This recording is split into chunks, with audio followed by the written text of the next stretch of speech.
I've actually been considering, very much considering, trying my hand at doing ranked, which normally I don't have the patience for because the absolute degree of stupidity is actually mind boggling. Like, I'm not even kidding.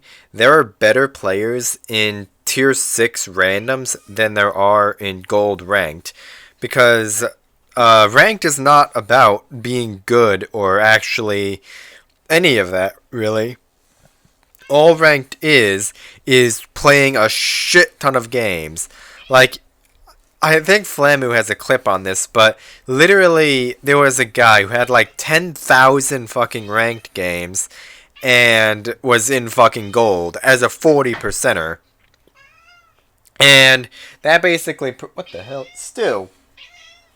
Anyway, that basically perfectly demonstrates the point that ranked is not about skill, it is about shit tons of games. Like, you can be a 40 percenter, but if you play a lot, you will reach gold. And also, hello, loading? Okay, there we go. Stewie. Actually pretty good matchmaking. There's John the Ruthless, and I have a fucking blacklisted person. So this is about to be super interesting. Shimakaze shirt, double Sherman, and a Holland, 2501. Okay, not bad. This is actually decent matchmaking, all things considered. That Yodo's gonna be a problem just because of the person who's behind it. Janan will be annoying to deal with if they're at least somewhat competent. Shermans are going to be annoying. Shimakaze and Holland are going to be annoying to deal with because they outspot me pretty significantly.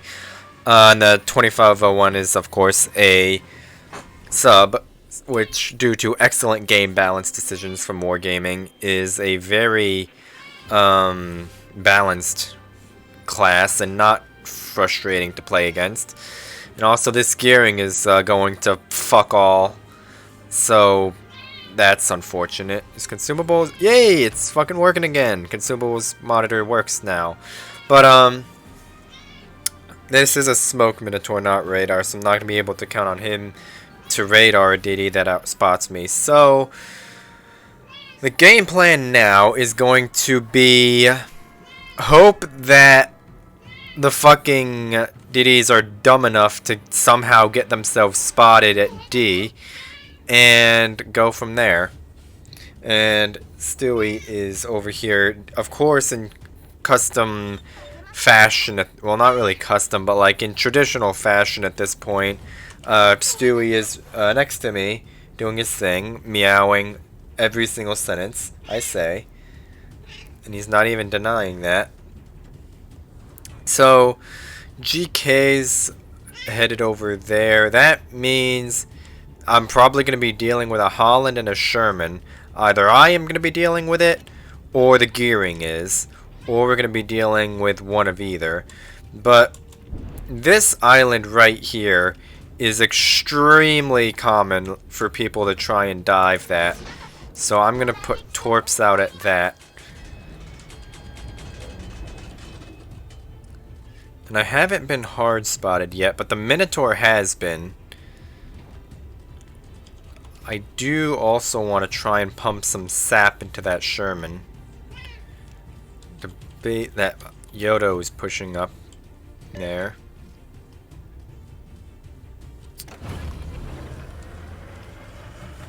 Okay.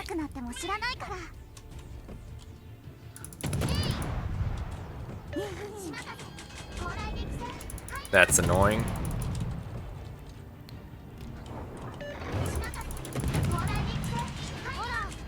Get fucked, nerd.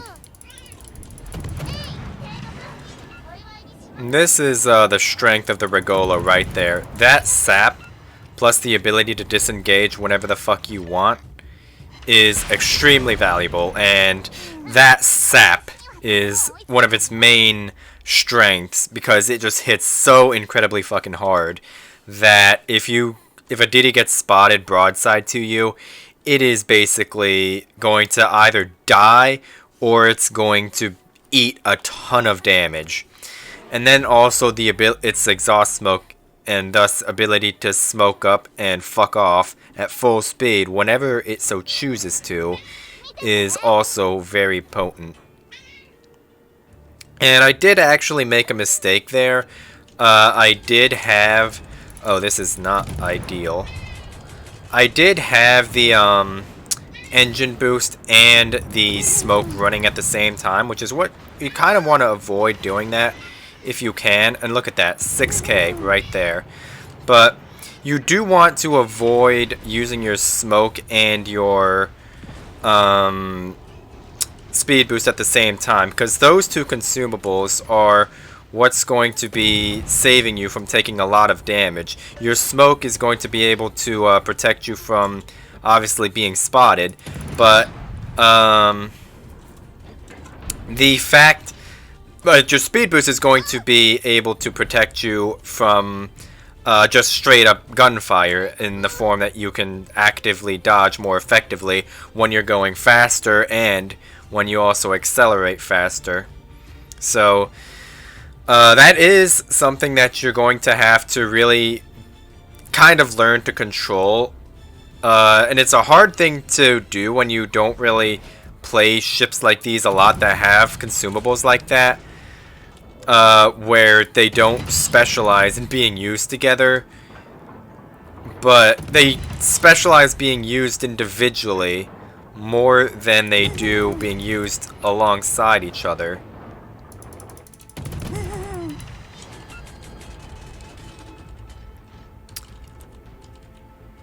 And that's unfortunate, he did get away.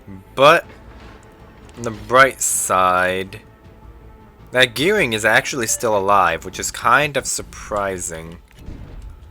Of course, that Mossfa radared, although Sherman's behind an island, so nobody has shots on him. Just because that's naturally what happens, so whatever. On the bright side, we are in an okay position here. We're up 2 DDs. Although we did trade a battleship and a cruiser for that, but they were pretty dumb anyway, so that's fine. This GK is walking. The issue here is definitely going to be the Jinan and those 2 DDs. I'm just going to put some Make-A-Wish torps out. If they hit, they hit. If not, whatever.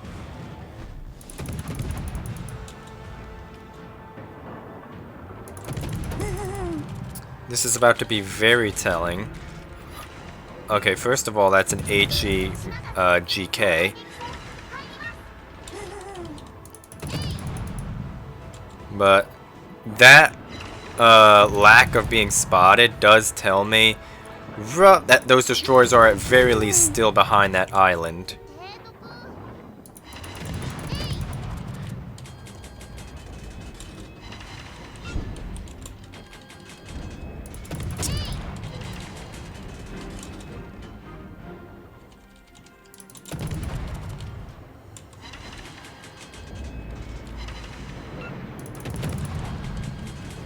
I think I got that shot off accurately. Yeah, that did hurt.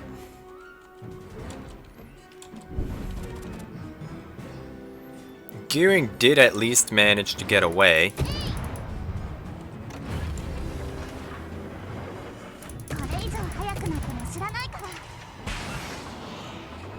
I also am running Sansonetti on this, by the way, if it wasn't immediately obvious.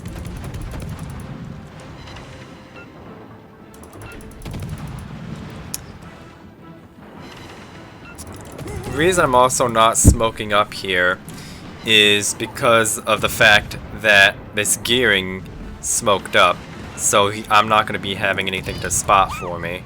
Although it is looking like I'm probably going to have to smoke up here, now that my speed boost is off.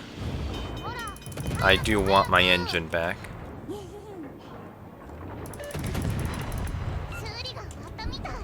That guy going down was not ideal. Though I did get a decent chunk on that Holland. The fact that he outspots me as significantly as he does is going to be a issue to deal with.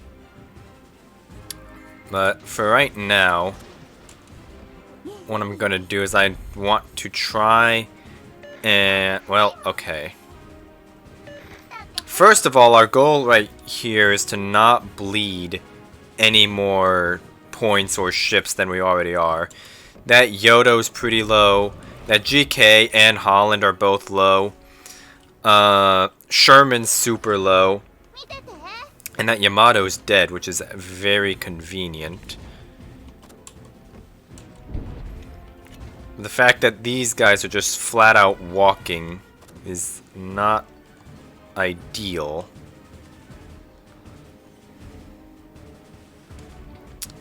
I do want to try and finish off that GK, but he's just going to go around there. So this Montana, even though he's much healthier, is a much more pressing priority, just because he's a much more immediate threat.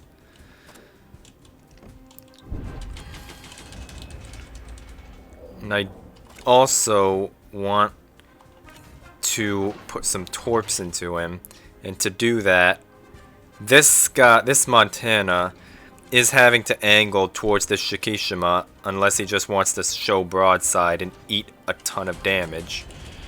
So because of that, oh, there's that Janan. Because of, oh no, I guess he is gonna show broadside.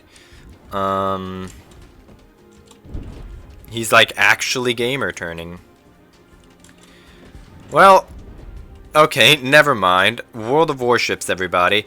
But, or in an ordinary world, this Montana would be wanting to angle towards, yeah, that was predictable, is going to be wanting to angle towards this Shimakaze, or this, well, both the Shimakaze, but also the Shikishima. Shikishima? I just said that, but is going to be wanting to angle to both, mainly the Shikishima, because he knows he's there, but also the Shima that he now knows is there because of the torps. But basically what I'm getting at is he's forced to angle that one way, otherwise he's going to be broadside to two other threats.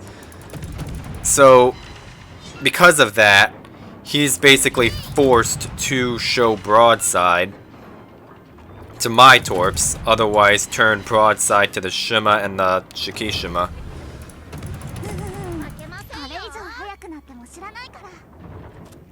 And on an angled target like this, you are going to definitely want to be firing HE. Because you can hear those bounces.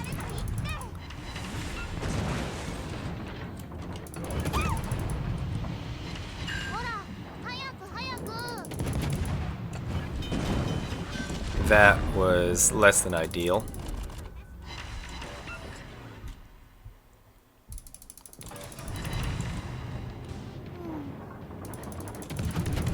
Come on, Sat.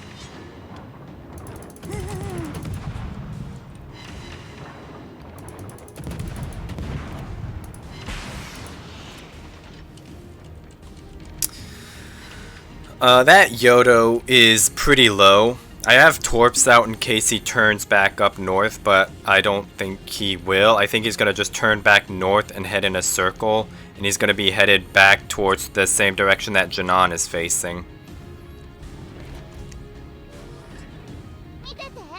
No, he actually is. He's just kiting away. Okay, never mind. That was an alright game. I don't think I really got to kind of highlight the Regolo's specialty, which is just kind of popping up out of nowhere, smashing you with sap a few times, and then smoke up and fuck off. I did a little bit of it, but I was kind of more defensive than it was offensive.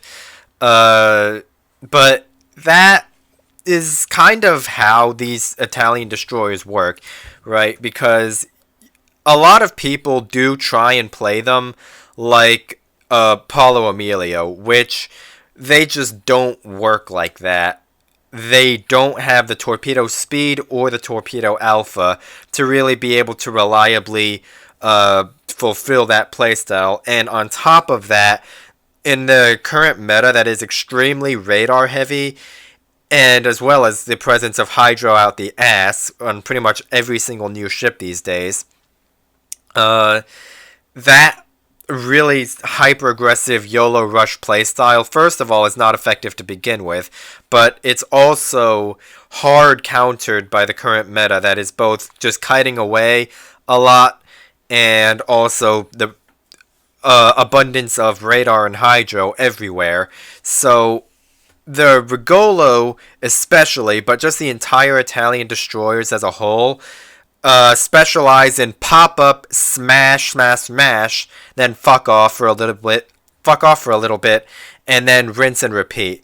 In an ideal world, you would want to just try and do what I did at the beginning.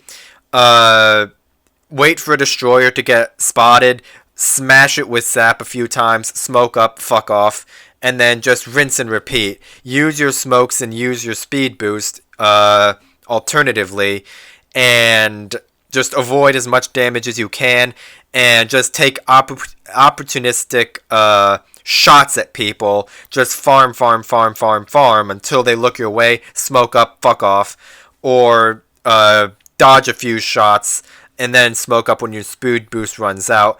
But that's the general gist of them.